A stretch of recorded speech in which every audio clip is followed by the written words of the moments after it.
Chapter 21 The Introduction. There was an hour each morning in the dim light of dawn when all the island animals were safe. You see, long ago, they had agreed not to hunt or harm one another during that hour. They call it the dawn trance.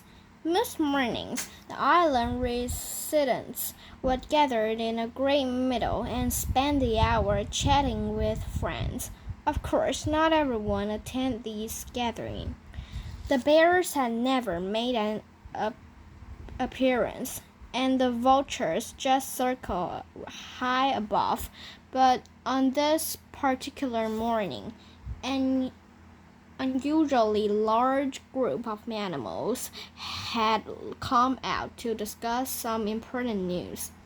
Settle down, everyone. I have something to say, Super the Owl, hooting to the crowd from the lowest branches of a dead tree.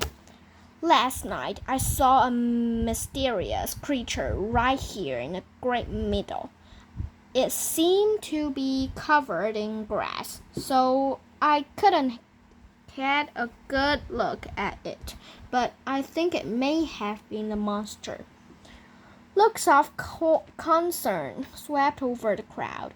What was the creature doing? Said Dart the Weasel. It was speaking, said Super. It kept repeating the same word over and over again, but each time it sounded a little different. At first it sounded like a cricket, and then it sounded like a raccoon, and then it sounded like an owl. What was it saying? Said Dick down the groundhog. I could be mistaken, said Super, but I think it was saying, Hello, my name is Roz. The crowd began to chatter. Just where was this creature? Said Fink the fox. Everyone turned at the owl, slowly pointing his wing to a grassy lump in the middle. It was a rather original-looking grassy lump, until it began to move. As you'll probably guess, that grassy lump was Roz. She had been there the whole time, camouflaged, watching, listening, and with all the animals looking at her. She decided to introduce herself. The crowd stared in disbelief as the grassy lump started shaking and budging upward and crumbling apart. And there was the robot. Then, using her body and voice, the robot spoke to the animals in their own language. Hello, my name is Roz. The crowd gasped. Super fluttered up from his branch and screeched, It's the monster! I'm not a monster, said Roz. I am a robot. A flock of squirrels suddenly took off. Leave us alone, squeaked Dart as he crouched low in the grass. Return to whatever horrible place you've come from. I come from here, said Roz. I have spent my whole life on this island. Why haven't you spoken to us sooner? Screeched the owl from higher up in the tree. I did not know the animal language until now, said the robot. Cornpoint, the buck, had heard a laugh, and he slipped into the forest with his family. So what do you want from us? Growled Fink. I have observed that different animals have different ways of surviving, said the robot. I would like each of you to teach me your survival techniques. I'm not going to help you, screeched the owl from the very top of the tree. You seem so unnatural. The monster is just waiting to gobble us up, squeaked Dick Dong, and the groundhog disappeared into a hole. I will not gobble anyone up, said Roz. I have no need for food. You don't need food? Frank relaxed a bit. Well, I need food. A lot of it. Why don't you make yourself useful and find me some food?" "What would you like me to do?" said Roz. "Can you hunt?" The fox smiled at a hare on the far side of the gathering. "It's almost time for breakfast. I cannot hunt, but I could gather berries." The fox smile disappeared. "Berries? I'm hungry for meat, not berries.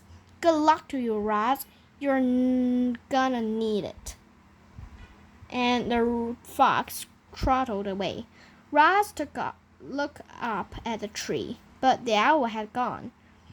And when the robot looked down again, she realized that everyone else had gone too. Chapter 22. The New Word. A new word was spreading across the island. The word was Roz. Everyone was talking about the robot, and they wanted nothing to do with her. I don't think I'll ever feel comfortable knowing that Roz is on the prowl. I hope Roz camouflages herself as a rock forever. Shh! There's Roz now. Let's get out of here. Roz wandering the island, covered in dirt and green growing things, and everywhere she went, she heard unfriendly words. The words would have made most creatures quite sad, but as you know, robots don't feel emotions, and in this moment, that was probably for the best. Chapter 23. The Wounded Fox. "My face! My beautiful face! Someone help!" Think the fox was lying on the log, howling in pain, with a face full of long, sharp quills. When Roz appeared, "Isn't there anybody else who can help?" "Would you like me to leave?" said the robot. "No, please don't go. I'll take what I can get." "What happened?" "I don't think that porcupine could see me in the bushes, but when I went for his throat, suddenly there were quills in my face." "Why did you go for his throat?" "Why do you think? Because I was hungry." "If you had not attacked the porcupine, you would not have quills in your face." "Yes, Roz, I know that, but a fox has got to eat. I just didn't expect him to put up such a fight. Look, there are even quills in my paws. I can't walk. My face is nubbled. I could die if you don't help me." "What would you like me to do?" said the robot. "I'd like you to pull out the quills." Roz calmly knelt beside Fink and said, "I will pull out the quills." The robot started to tug on the quill, but it snapped off in her fingers. Fink yapped and said, "Pinch it closer to the skin." So Roz pinched the broken quill closer to the skin, and then very slow, she pulled it out. The fox winced in pain and said through his teeth, "Please, Roz, pull them out faster. This is annoying." Roz quickly tugged out another quill, then another, and another. The fox lay perfectly still, eyes closed tightly, wind whistling through his nose, until every single quill had been removed and placed in a neat pile inside him. Fink shrugged to his feet. "Thanks, Roz. I owe you one." The fox smiled briefly, and then he limped away. Chapter 24. The Accident. As Roz wandered through springtime, she saw all the different ways that animals enter the world. She saw birds guarding their eggs like treasure until the chick finally hatched. She saw deer give birth to fawn who were up and running in a matter of moments. Many newborns were greeted by loving families. Some were on their own from their very first breath. And as you are about to find out, a few poor goslings will never even get a chance to hatch. Roz was climbing down one of the forest cliffs when the accident happened.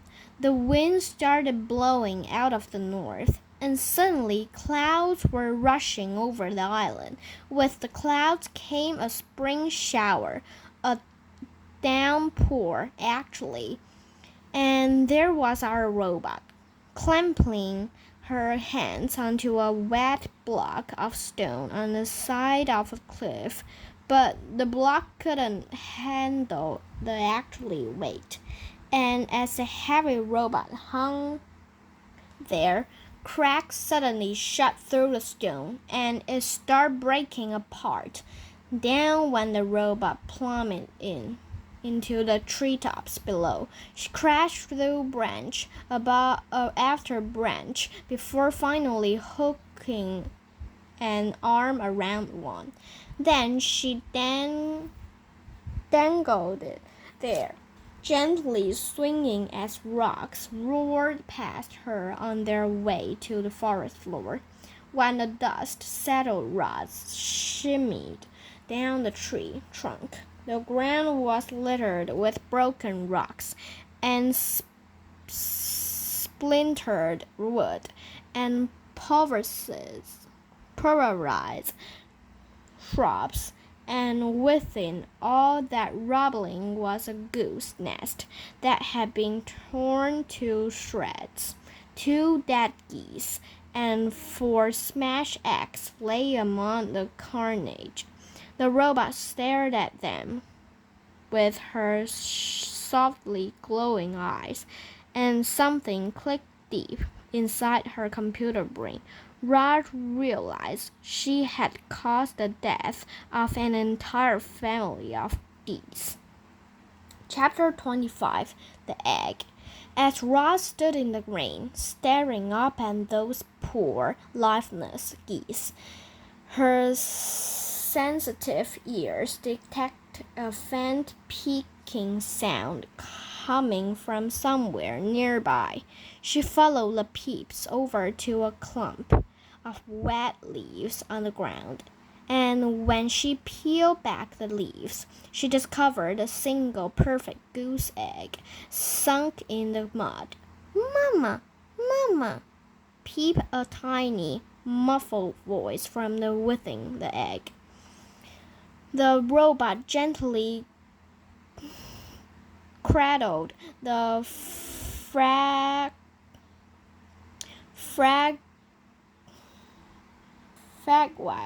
thing in her hand. Without a family, the unhatched goosling inside was surely dead. Roz knew that some animals had to die for others to live. That was how the wilderness worked. But would she allow her accident to cause the death of yet another goosling? After a moment, the robot started to walk, carefully holding the egg. She moved through the forest and away from that sad scene, but she didn't get far before Fink burst out from the bushes. "What happened?" the fox panted. The whole forest was shaking. "There was an accident," said the robot. "I was climbing those cliffs when the rocks started to fall." "You should be more careful," said Fink as she checked out the robot's new scraps and dents. "I'll need your help if I ever have more porcupine's trouble. I will be more careful." "What do you have there?" said Fink, looking up at Roz's hand. "A goose egg." "Oh, I love egg. Can I eat it?" "No." "Please?" "No." "Why do you want it?" the fox growled. I thought you didn't eat food. You may not have this egg, Fink. The fox sighed. He scratched his chin, and then he started sniffing the breeze. His nose had found the scent of the dead geese. You can keep your egg, he said, as he trotted toward the cliffs. I smelled something better. The robot walked on through the misty forest for a long time until she was standing beneath a scrolling oak tree. Russ placed the egg on a pail of moss. Then she snatched grass and twigs from the ground and delicately wove them together to make a little nest. She placed the egg inside the nest, placed the nest on her flat shoulder, and climbed up into the branches.